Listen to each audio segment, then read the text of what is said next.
j'espère que vous allez bien. Vous me retrouvez cette semaine pour la 3e semaine de vlog. Je m'y tiens, hein, c'est voilà. Merci à tous pour vos commentaires bienveillants sur les précédentes vidéos.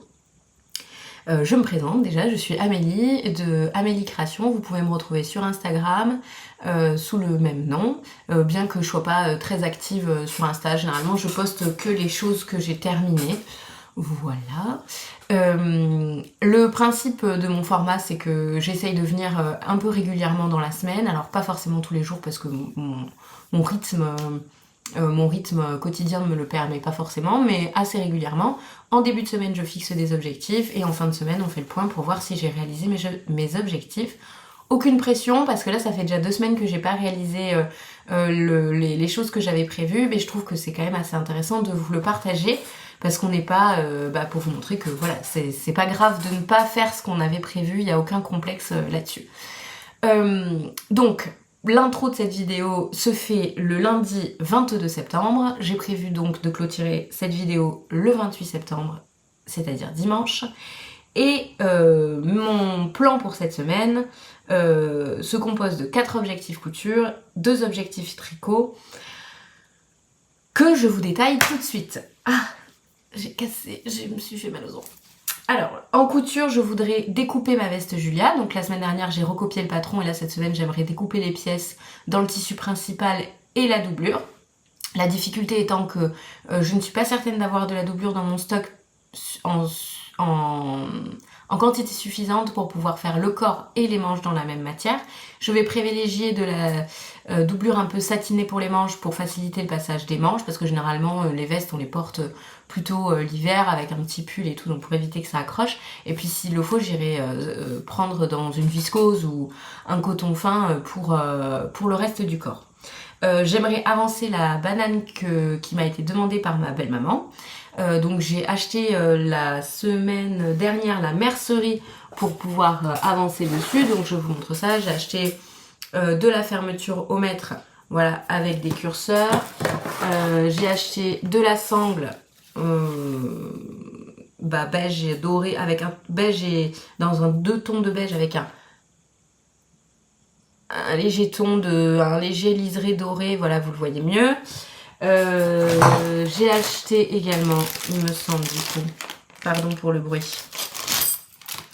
ça tombera pas plus bas, 2 petits curseurs dorés, on va faire comme les petites influenceuses, les vrais, et 2 petits curseurs dorés comme ça, et 2 anneaux métalliques comme ça, voilà. Donc c'est à peu près tout ce dont on a besoin pour faire la banane. Il faut aussi du molleton ou de l'entoilage un peu rigide, mais s'il faut, il faudra que je vienne en racheter parce que je me rends compte qu'en fait j'en ai pas du tout. Bon bref, il faut ça, mais ça m'étonne quand même parce qu'il me semblait en avoir quelque part. Il va falloir que je fouille un peu dans mes cartons, hein, dans mes caisses de l'atelier. Et j'ai décidé cette fois-ci de prendre 2 curseurs parce que j'aimerais que la banane, en fait je me suis rendu compte à l'usage que soit on la porte de ce côté, soit on la porte de ce côté, mais du coup soit on se retrouve avec quand on a une fermeture éclair avec un seul curseur, le curseur soit en haut, soit si on est de l'autre côté il est en bas. Et parfois quand on la met du mauvais côté du coup, et qu'on doit ouvrir et que ça part du bas, ça peut générer... des objets qui tombent, alors que d'avoir double curseur, bon, on s'en fiche de comment on met la banane, au moins elle est là. Je ramasse mon curseur. Donc, j'ai ça avancé. Évidemment, j'ai toujours les trucs que je n'ai toujours pas fait de la semaine dernière, c'est-à-dire réparer le pantalon de Steven et ourler le rideau du couloir. Bon, c'est là. Hein. On y croit, cette semaine sera la bonne. Et ensuite, on passe plutôt au tricot, où là, j'aimerais, donc je me calme un petit peu sur mon objectif tricot, c'est-à-dire que la semaine dernière, j'avais planifié de faire la moitié d'une grille sur mon col Ithaca de Audrey Borrego. Là, je pense en faire que 20 rangs, donc c'est-à-dire un tiers de moins que la semaine dernière. 20 rangs, je pense que c'est faisable. Et puis si vraiment j'ai envie d'en faire plus, j'en ferai plus. Mais voilà, je me dis 20 rangs, ça valide l'objectif. Et bon sang, bonsoir, finir cette chaussette. Il serait quand même temps. Non mais... voilà. Donc voilà les objectifs de cette semaine. Je reviendrai du coup, je sais pas quand. Voilà. Pour vous tout de suite, pour moi, on verra. Et nous voilà mardi 23 septembre, 22 h. Et je viens 5 petites minutes pour vous montrer l'avancée du coup de mes objectifs. Alors, la chaussette. Bah, la chaussette, j'ai pas des masses avancées. J'ai tricoté, ça commence bien, ça commence déjà à tomber. Alors, j'ai tricoté 3 rangs. J'ai tricoté 3 rangs. Est-ce que vous allez voir? Oui, non, peut-être. Voilà, 3 rangs. Et en fait, je pense qu'il faut surtout... En fait, j'ai arrêté un petit peu la tricoter parce que je dois prendre le temps de mesurer bien comme il faut mon pied et de savoir à quelle mesure je dois m'arrêter parce que je me rappelle plus quelle mesure je fais d'habitude. Mais j'ai avancé mon tricot, mon col Itaka et voilà où j'en suis. Donc en fait, à mon dernier épisode, je vous ai dit que j'avais pas rempli mon objectif parce que voilà, j'étais pas allée au bout de la moitié de ma grille. Qu'il me restait 5 rangs à faire ou quelque chose comme ça. Bon, je les ai finis avant même de poster la vidéo. Et donc j'ai réattaqué à partir du rang 30. Et je me dis, mais comme j'ai comme objectif de faire 20 rangs, ça fait qu'il faut que j'aille jusqu'au rang 50. Et donc là, j'ai fait... Nous en sommes... Alors, voici le col. Hein. Je ne vous le remontre pas dans son entièreté parce que je vous l'ai déjà montré dans les précédentes vidéos, puis je crois même en début de... Bah non, pas du tout en début, mais je vous l'ai déjà montré dans la précédente vidéo. Et là, donc, pour compter mes rangs, j'utilise un compte-rang comme ça. Et là, c'est un compte-rand de Mamselle Pluche. Je trouve qu'ils sont super. Je sais pas si elle continue d'en faire. J'ai l'impression qu'elle a pareil. Enfin, je sais pas. Je sais pas du tout. Et donc là... On revient quand même à l'initiale. J'en suis au 39e rang. Voilà.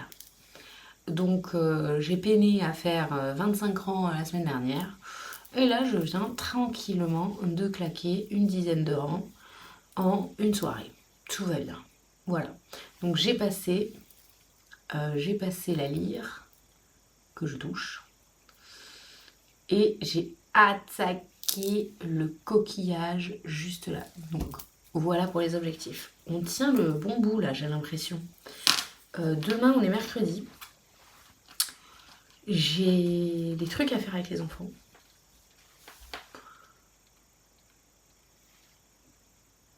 J'entends du bruit. Bon bref. Notamment aller à la bibliothèque. Et après, j'ai des rendez-vous l'après-midi. J'aimerais bien quand même, si je peux, avant d'aller à la bibliothèque, faire un peu de couture. Et je pense que, vu ma tête, vous savez ce qu'il faut que je fasse. Et j'ai pas envie de le faire. Bon bref. On verra demain, donc on verra demain. On verra demain ma motivation. Voilà, donc c'est tout pour le moment.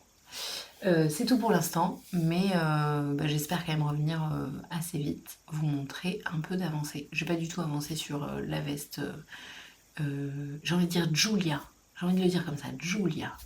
C'est peut-être Julia tout simplement, bon bref, j'ai pas du tout avancé sur cette veste. Voilà, allez, bisous. Et me revoilà le mercredi 24 septembre. Il est tard, il est 22h38 et je tenais quand même à venir parce que j'ai un peu avancé dans mes objectifs. Donc cette fois-ci on est plutôt sur de la couture. J'ai enfin fait le pantalon de Steven. Donc voilà, je suis assez fière. Ça m'a pris littéralement 2 minutes. Hein. Je sais pas pourquoi j'ai procrastiné autant cette tâche. Bon, c'est fait. Voilà, déjà ça c'est un truc de fait. Et ça compte autant que le reste des objectifs. Et sinon, ce soir, j'ai découpé mon tissu principal pour ma veste Julia. Donc la veste Julia, le dessin technique, je l'avais mis pas loin en plus exprès. Voilà. Le dessin technique, donc c'est ça, voilà, la veste Julia. Et moi j'ai décidé de la réaliser. Alors c'est pas du tout un lainage, hein, c'est un tissu que j'ai récupéré de chez ma grand-mère. Je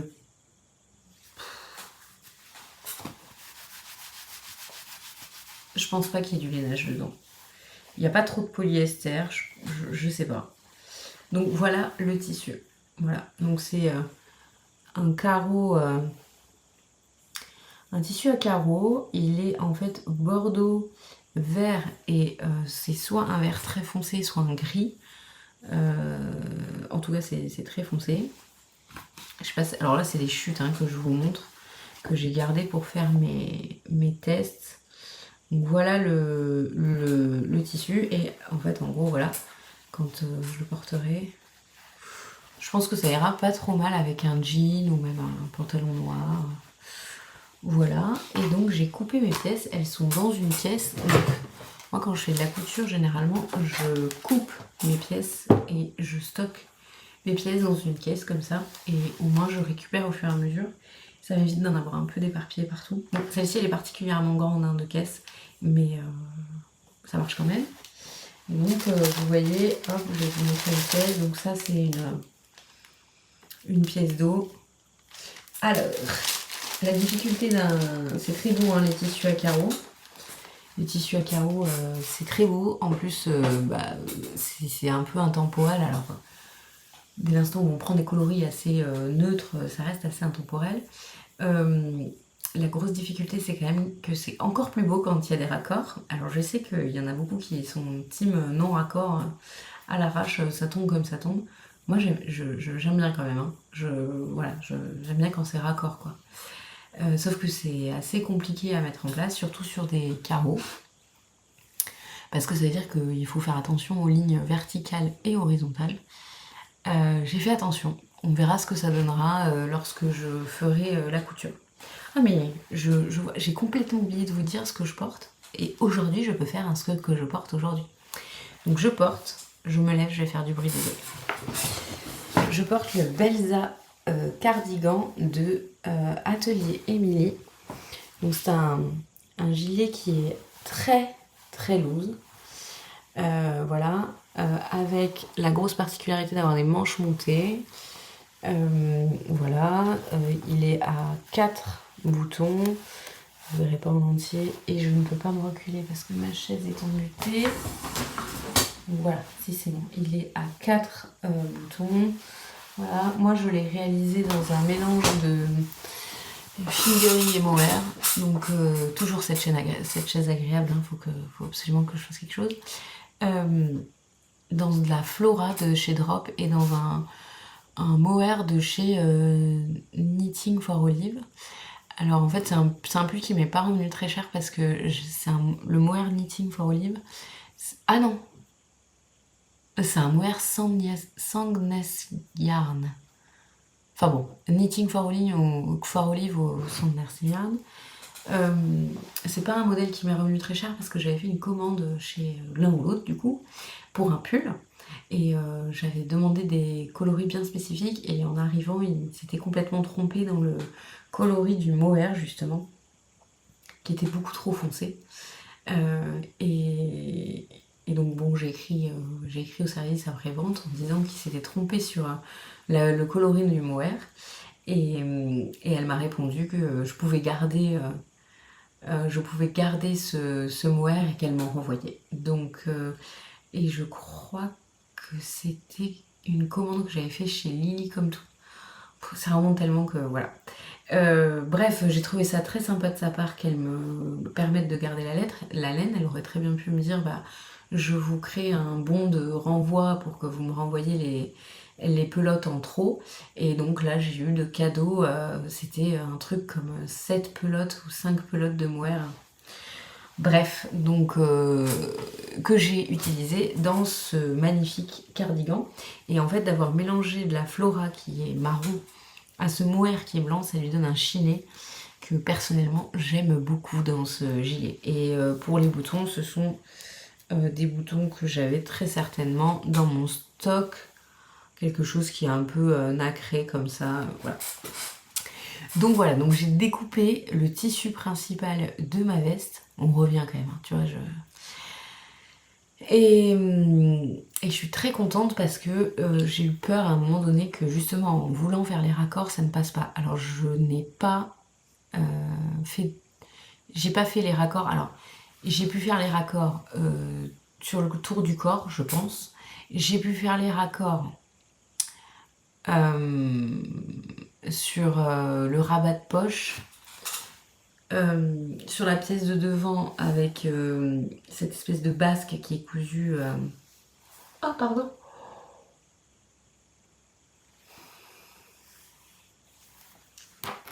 Donc sur la pièce du devant avec cette espèce de basque qui est cousue là, voilà. Donc je pense que j'ai fait ça. Par contre, les manches sont en 2 morceaux. Et autant les 2 morceaux entre eux, j'ai essayé à peu près d'être raccord.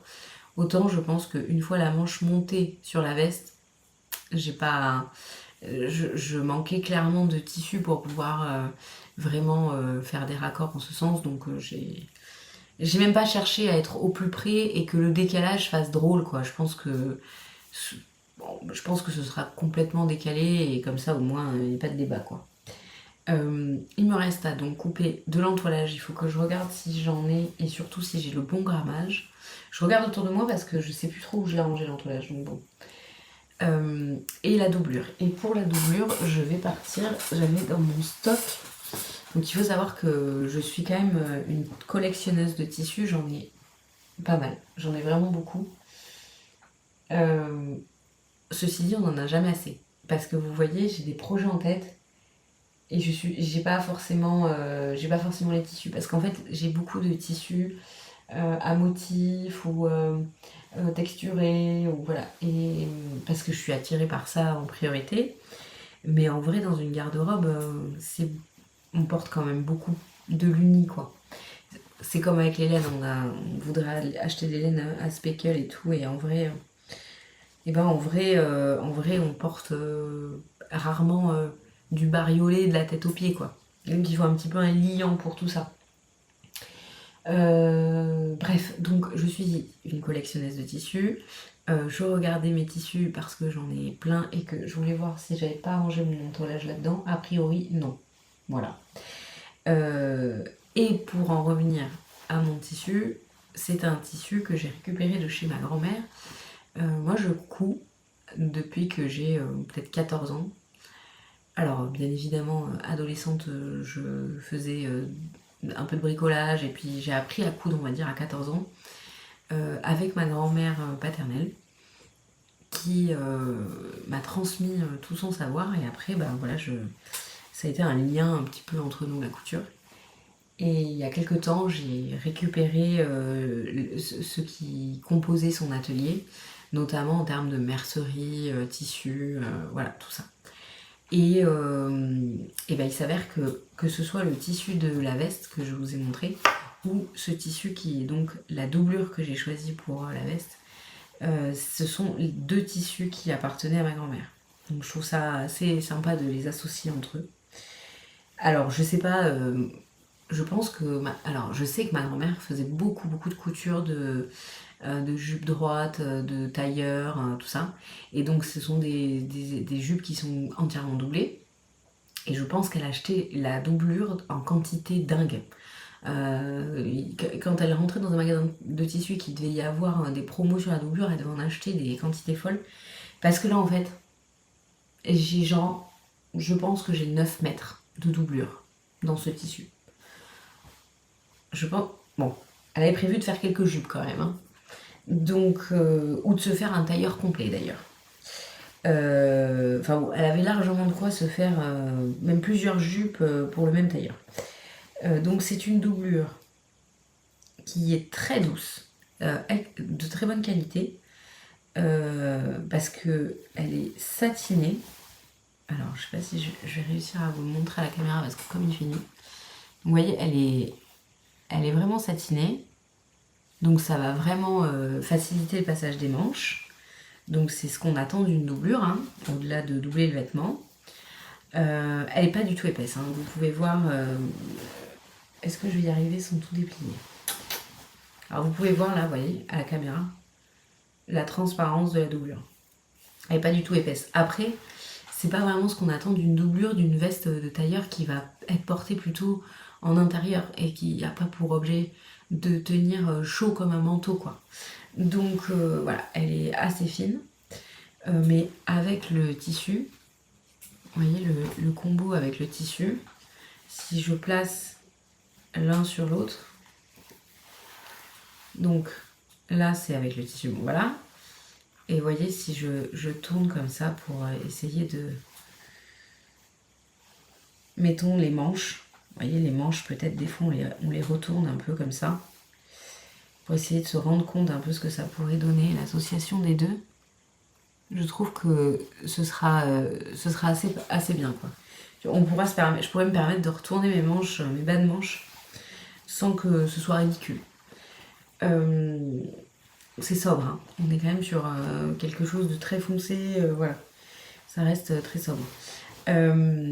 Voilà, donc je vais m'atteler à couper la doublure, mais pas ce soir parce que maintenant il est 22h50 et que je vais aller faire dodo. Voilà.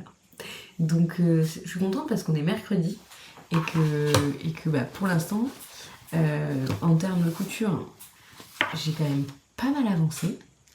Et parce que j'avais 4 objectifs, même s'il y a un objectif qui dure que 2 minutes de travail, ça reste un objectif.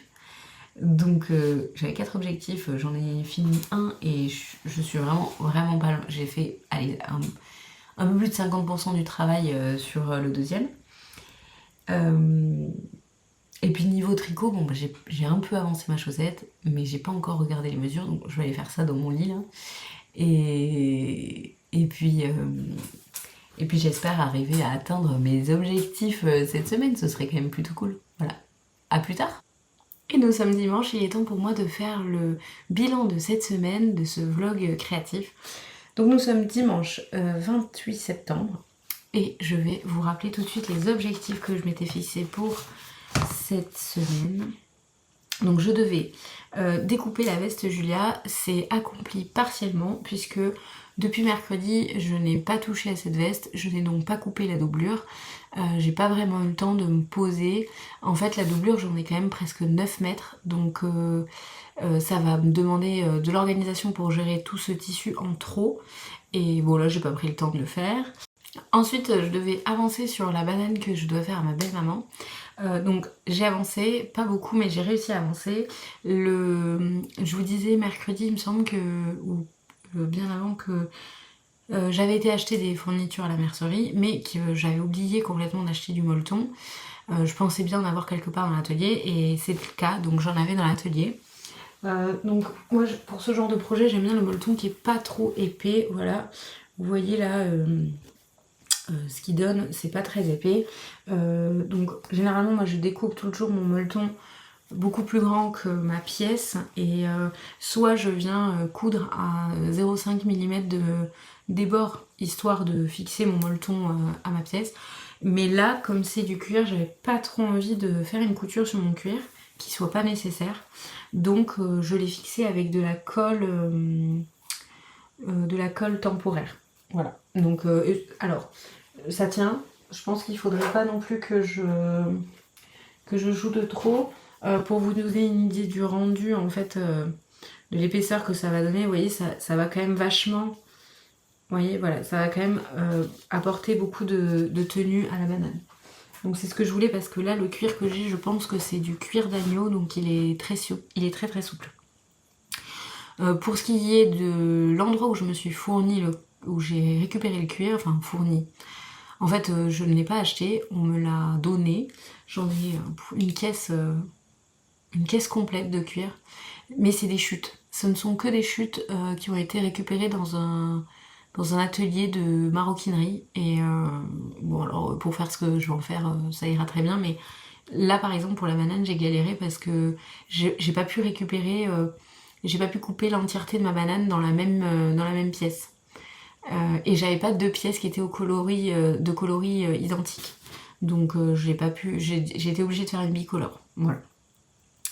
Donc ça aussi c'est fait et je suis plutôt contente. J'ai également fait l'ourlet de mon couloir. Je l'ai fait aujourd'hui.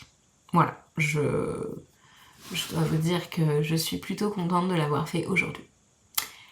Et donc un truc de moins que je n'aime pas faire qui est fait. C'est toujours dans ces moments-là où on fait un truc qu'on n'aime pas, ça pourrait être plié en une demi-heure et en fait j'ai galéré, j'ai pris ma mesure. Alors je l'ai pas du tout faite, j'ai pas fait la prise de mesure avec la technique du laser parce que là le rideau est vraiment au ras du sol, donc c'était pas pratique. J'ai posé ma règle sur le trop plein de tissu. Je me suis rendu compte que j'avais tant de centimètres à enlever, j'ai décroché mon rideau, j'ai calculé, basta. Oui, sauf que tant de centimètres à enlever, moi j'ai lu 9 centimètres. J'ai décroché mon rideau, j'ai fait toute ma découpe en prenant en compte mon volet. Je viens de faire un bond. En fait, la petite s'est levée et a claqué la porte. Ça m'a effrayée. On n'est pas à l'abri de l'avoir débarqué là en mode Chucky. Bon bref, ça va être Paranormal Activity bientôt, mon vlog. Donc je vous disais, j'ai regardé la mesure de mon ourlet. J'ai pris 9 centimètres. J'ai défait mon ourlet, j'ai tout calculé, retranché mon ourlet de 2 centimètres, coupé, cousu, remonté le rideau. J'avais mal lu ma règle. Oui, ma règle en fait ne disait pas 9 centimètres, mais bien 19 centimètres. Voilà. Donc qu'est-ce que j'ai fait? J'ai redescendu le rideau. Et j'ai recommencé. Voilà. Exactement la même chose. Voilà pourquoi on est exactement dans le pourquoi ça me saoule ce genre de truc. Ça me saoule tellement que je suis pas concentrée. Je trouve que ce n'est absolument pas cognitivement prenant. Voilà. Et donc je me plante. Mais je fais de la merde. Je fais des conneries. Voilà. Mais c'est fait. Mon ourlet de rideau de couloir est fait. Et ça, c'est plutôt pas mal. Et je devais faire le pantalon de Steven et il est super content puisque il est fait et maintenant il est dans son armoire bien au chaud et on verra s'il le met avant les 6 prochains mois. Voilà. J'ai bien fait de le faire aussi vite. Ça c'était pour la partie couture, donc on n'est pas sur un 100% mais on est pas mal puisqu'il me manque sur découper la veste Julia, j'aurais fait 50% de l'objectif. Donc je trouve que par rapport aux semaines précédentes, il y a quand même du progrès, il y a eu un peu plus de disponibilité pour les loisirs créatifs. Côté tricot, je devais faire 20 rangs de mon col Ithaca. Et c'est fait. Donc je suis trop contente parce que je suis arrivée à atteindre mon objectif que je m'étais fixé. Et j'ai pas fini si tôt que ça dans la semaine finalement. Il me semble que mercredi, je vous disais que je me suis accordé une soirée tricot sur ce col et que j'avais directement fait une dizaine de rangs. Et en fait, pour faire les 10 rangs qui me manquaient, il me devait m'en manquer quand même un peu plus que 10. Bon, bref, une dizaine de rangs, on va dire.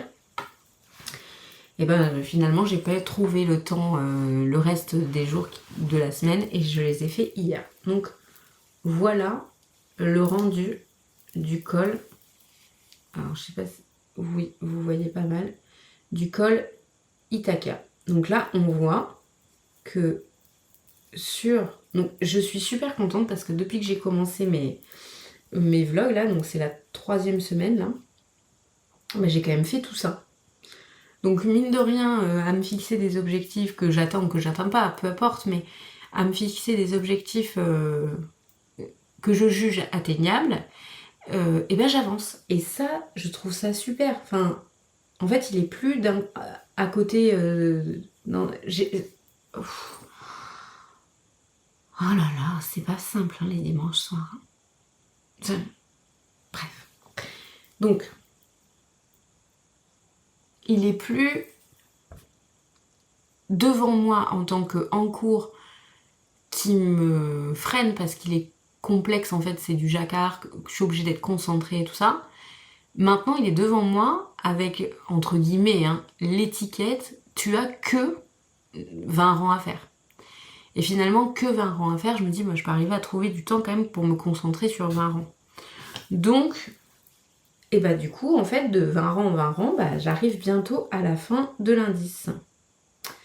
Normalement, la semaine prochaine, je remettrai cette histoire de 20 rangs, parce que je trouve que c'est un bon rythme, vu que j'ai réussi à le faire, c'est que c'est compatible, 20 rangs, c'est compatible avec ma vie.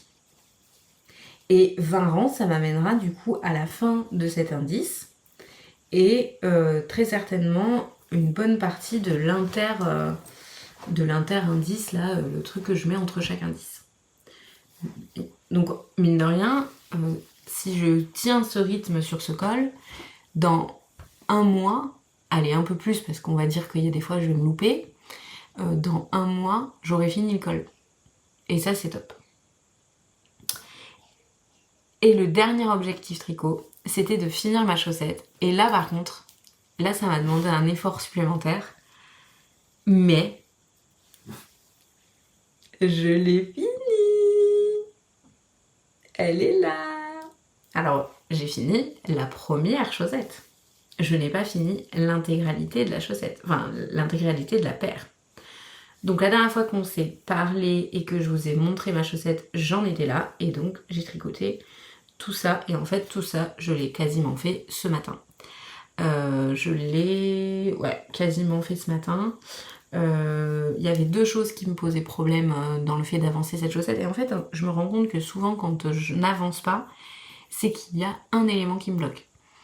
Donc il faut que je prenne le temps de l'isoler, de résoudre ce problème, et ensuite je peux avancer plus sereinement. Donc l'élément qui me bloquait, là en l'occurrence, c'était pas le patron, c'était pas ma technique de tricot, c'était quand est-ce que je m'arrête de tricoter le motif et quand est-ce que je commence mes diminutions, parce que je me rendais pas compte à l'essayage ce qu'il fallait que je fasse. Et en fait,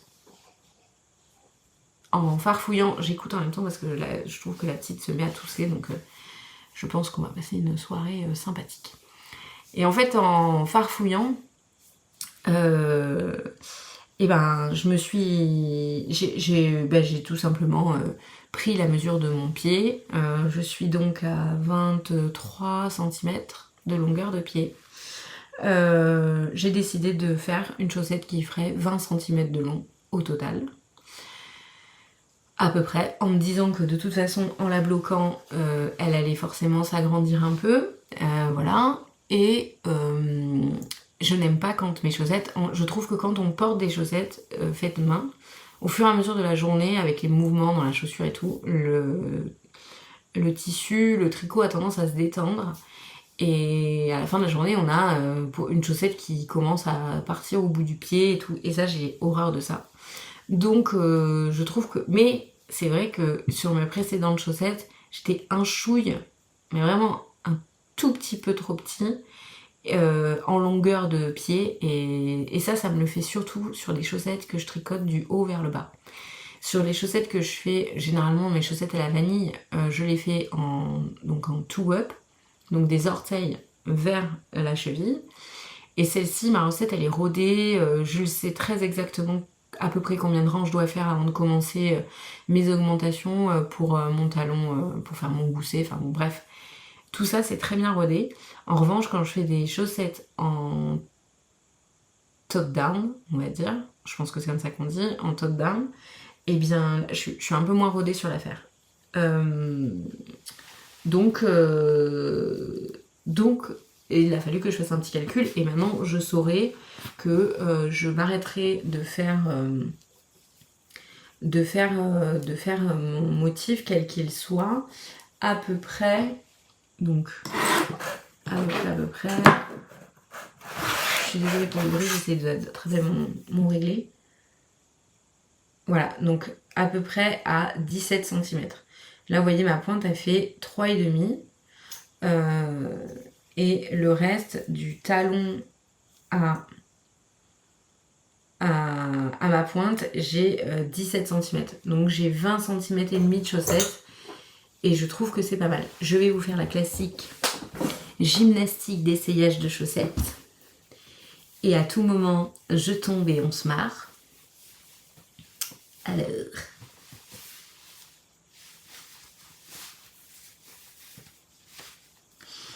Et voilà la chaussette avec la petite breloque, on adore. Donc vous voyez, est-ce que vous arriverez à voir le motif? Non. Alors, il faut peut-être que je recule un peu. Alors, voilà. Voilà la chaussette, vous ne voyez absolument rien. C'est génial. Voilà la chaussette, je suis assez ravie. En termes de hauteur, je suis contente parce que c'est assez haut, donc ça veut dire que cet hiver je pourrais les mettre dans des bottes. Moi je préfère largement tricoter des chaussettes basses parce que je suis souvent en basket ou en petite bottine, mais du coup c'est vrai que des chaussettes hautes j'en ai pas des masses, j'en ai mais dans mes premières de tricot, et c'est vrai que c'est pas les plus réussies, et il y en a certaines qui commencent déjà à vieillir et que j'ai dû repriser, donc voilà. Donc je vais donc vous faire une petite présentation plus précise de cette chaussette. Donc c'est une chaussette qui se tricote en top down. On va commencer par le début. C'est le modèle. Je vais vous montrer mon petit carnet où je note mes chaussettes. Il est juste incroyable. Donc c'est un carnet Master of Sockets. Hyper stylisé, un peu type métal quoi. Ça se voit tout à fait quand vous me regardez comme ça, mais c'est vraiment le style de musique que j'écoute. Bon bref. Et donc là, ce sont les Wonderment. Donc je vous présente en plus le carnet. On va faire les choses dans l'ordre. Je vais donc vous présenter le carnet. C'est un carnet Master of Sockets que vous pouviez retrouver sur masterofsockets.fr. Mais je crois qu'elle a fermé la boutique. J'en suis pas sûre. Bon bref. Il se présente comme ça. Donc je vous montre sur une page vierge. Vous mettez le titre de votre chaussette et vous avez tout un tas d'informations à rentrer. Je trouve que c'est pas mal, c'est pratique. Le format, c'est un format, je pense que c'est du A5. Et voilà, moi ça rentre dans ma petite pochette à chaussettes, parfait. Donc ça me permet de noter un peu mes infos sur mes chaussettes, mais que ce soit pas perdu avec les autres projets que je fais. Donc là, ce sont les chaussettes dont je vous parle, les Wonderment Socks de Debbie Ford. Vous les retrouvez gratuitement sur Ravelry. Je les ai commencés, je ne m'en rappelle plus, et donc je ne les ai pas finis. Je les ai tricotés donc j'ai tricoté, je les ai pas, j'ai tricoté la première chaussette en 2,25. Personnellement, je tricote assez lâche. Donc moi, je suis une tricoteuse à la continentale 90-95% du temps, sauf quand je fais du jacquard où j'ai mon fil principal à la continentale et mon contrastant à l'anglaise, donc dans la main droite. Donc on les commence en côte. Je crois que le patron précise de faire des côtes d'une certaine manière. Moi j'ai choisi de faire des côtes 2-2 parce que je trouve que sur des chaussettes c'est ce qui marche le mieux.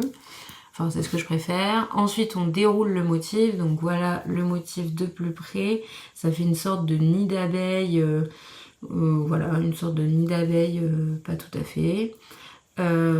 Encadré par des côtes brisées tout le long.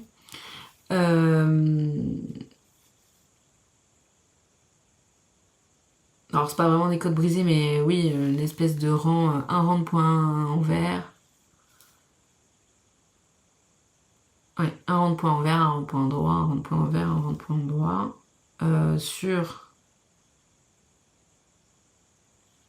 Donc c'est du point mousse. Voilà, on se reconnecte un petit peu. Hein. Donc encadré par du point mousse.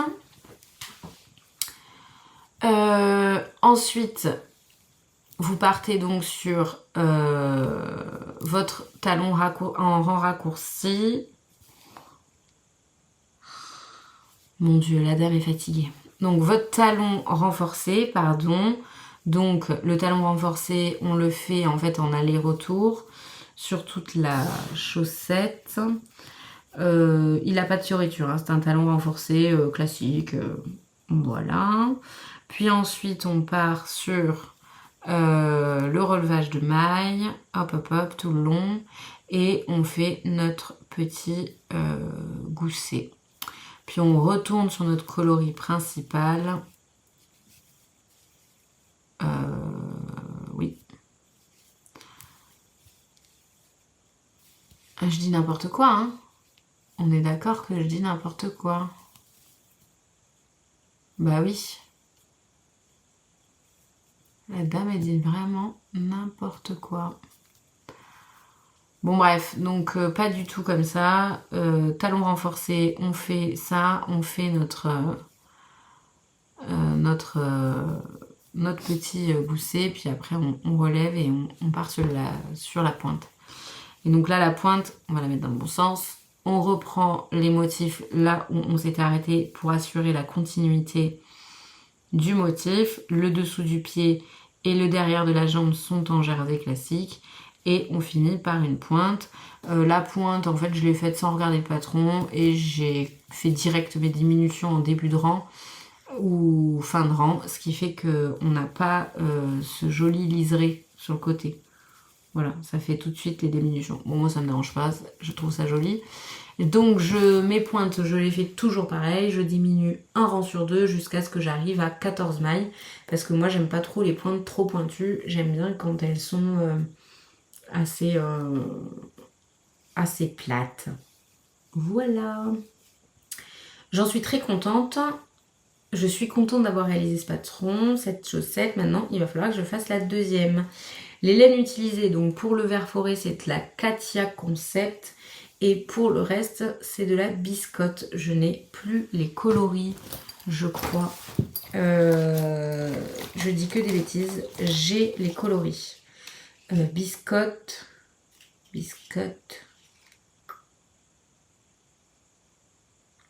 Marmicelle. Voilà. Marmicelle, c'est une 85% mérino, 15% nylon,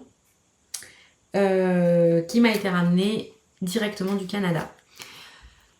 Alors, j'aime beaucoup cette composition 85-15, je trouve que ça amène des chaussettes qui sont extrêmement douces. En revanche, c'est vrai que la solidité est un peu moins au rendez-vous, mais c'est pas grave, moi en fait ça me dérange pas finalement de prendre un peu de temps pour repriser mes chaussettes. Ça fait partie du jeu. Et en plus, j'en profite pour mettre des bouts de laine dans des coloris, mais complètement rien à voir avec la laine de base, pour qu'on voit bien que j'ai reprisé ma chaussette. Parce que je trouve que ça leur donne encore plus un côté vraiment traditionnel et tout. Enfin bon, bref, donc j'aime beaucoup. Ça m'amuse de faire ça. On s'amuse de ce qu'on peut, hein. Donc voilà, là ça c'est la Katia Concept. Je n'ai pas le coloris parce que c'était une petite pelote avec une petite affiche et elle a dû passer de vie à trépas, malheureusement. Donc voilà pour les objectifs de cette semaine. Et on peut dire qu'on est sur une bonne semaine où j'ai réalisé, je pense, 95% de mes objectifs. Et donc je suis assez contente. Et je vous donne rendez-vous la semaine prochaine pour voir si j'ai réussi à faire mieux, c'est-à-dire je pense que mieux c'est 100%, à me maintenir, ou qu'on est dans une semaine où la productivité n'était pas au rendez-vous. Encore une fois, le but de tout ça c'est quand même d'avancer, et peu importe à quel rythme, j'avance et c'est le principal. J'espère que ce podcast vous aura plu. En tout cas, moi je prends beaucoup de plaisir à tourner ces vlogs chaque semaine. Je vous remercie des commentaires que vous pouvez laisser. Si ce podcast vous a plu, je vous invite à mettre un petit commentaire en dessous de la vidéo. N'hésitez pas à vous abonner et activer les notifications pour recevoir les nouveautés chaque semaine. Je vous fais des gros bisous et je vous dis à la semaine prochaine.